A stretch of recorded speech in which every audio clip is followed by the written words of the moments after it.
72, 78, 109 வகுத்து முறையே 2, 3, 4 மீதியாக கொடுக்கும் மீப்பெரு பொது காரணி. அது HCF என்னன்னு கேட்குறாங்க.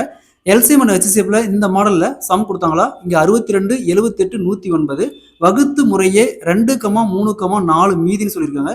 அப்போ இந்த 62ல இருந்து 2 மைனஸ் பண்ணா 60, 78ல இருந்து 3 மைனஸ் பண்ணா 75, இங்க 109ல இருந்து 100 மைனஸ் பண்ணா 105.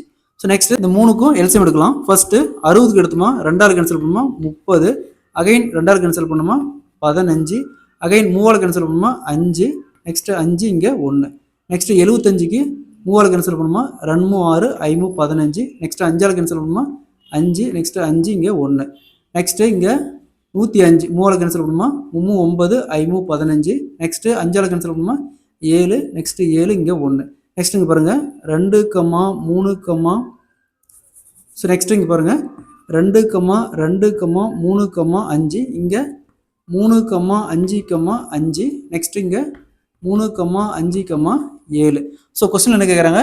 மீ பெரு பொது காரணி HCF கேட்குறாங்க. அப்போ இதில் காமனாக இருக்கிற வேல்யூ பாருங்க 3 × 5 3 × 5 3 × 5. அப்போது 3 × 5 = 15. So option B is the correct answer. அது இதோடைய மீ பெரு பொது காரணி பார்த்தோம்னா 15.